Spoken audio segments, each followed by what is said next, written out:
won't take that long.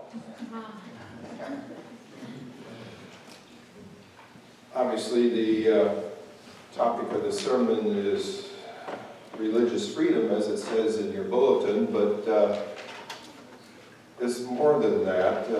It's just that Jeff didn't have room to put the whole thing up. So the full topic is religious freedom, reflections on 2016, and thoughts for the new year. And my first thought would be on the biblical roots of freedom. When Jesus began his ministry, he wanted to make clear the reason why he came to planet Earth. Our scripture reading this morning came from Luke chapter 4, and I'm going to read that again, but I'm going to back up a little bit and start with verse 16, which says, "So he came to Nazareth, where he had been brought up, and as his custom was, he went into the synagogue on the Sabbath day and stood up to read.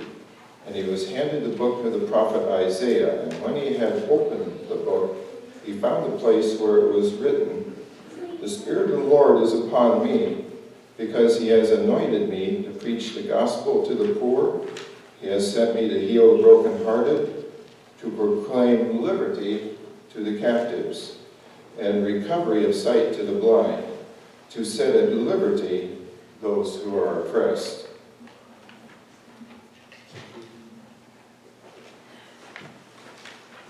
In verse 18 and 19, Jesus is quoting from Isaiah chapter 61.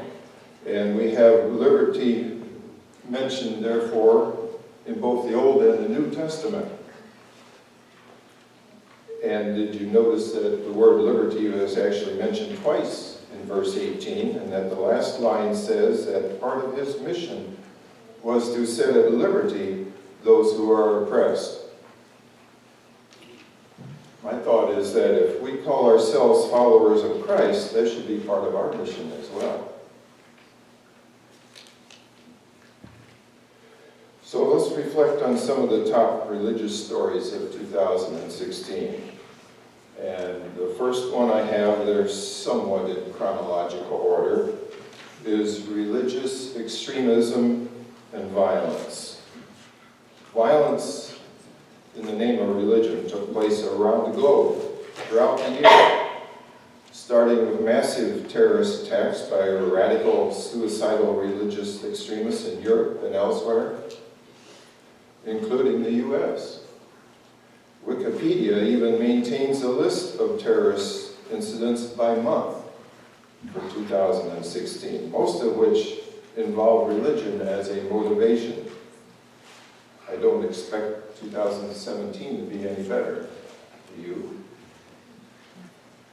Number two, the Supreme Court agrees to decide the constitutionality of the Blaine Amendment.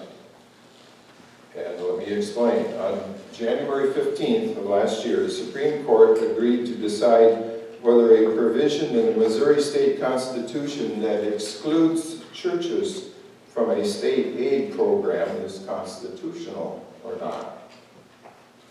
The Trinity Lutheran Church of Columbia wanted funds from a state grant program to replace the pea gravel in their playground area with a more bouncy surface made from recycled tires. My thought is that churches could make significant demands on state funds, and receiving money from the government usually comes with strings attached. I think we should maintain separation of church and state and avoid these entanglements. And the Supreme Court has yet to set a date for oral arguments on that case. Number three, the death of Justice Scalia. Justice Antonin Scalia died on February 13th at the age of 79, leaving a 30-year record of decisions on religious issues. In his most prominent religion clause decision, which was Employment Division versus Smith in 1990, Justice Scalia found that the free exercise clause of the First Amendment does not allow a person to use religion as a reason not to follow a neutral law of general applicability. Scalia called the use of the free exercise clause to protect a person from state regulations adversely affecting religious practice a luxury that we cannot afford. This decision led Congress to attempt to reverse it by passing the Religious Freedom Restoration Act. This act has become both a sword and a shield in more recent litigation involving LGBT rights versus the right of some religious people to discriminate as part of their free exercise of religion. Well, what's my thought on this? I believe Justice Scalia came very close to redefining provisions of the First Amendment that most clearly protect religious freedom in America.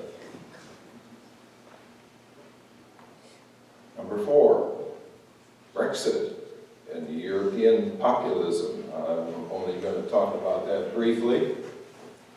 On June 23rd, British citizens voted 52% to 48% to leave the 28-member European Union. Of interest in religious liberty issues is how England will address human rights issues which have been handled in the courts of the European Union. Number 5, the election of Donald Trump and the unraveling of the mainstream media. This is one of the most unanticipated upsets of all time, if you believe the media. And even after the inauguration, the media was reporting that there were fewer people attending this time than for President Obama's inauguration in 2009. And they had pictures. But did you recognize the deception there? The pictures that they showed for President Trump's inauguration were ones that were taken before everybody got there.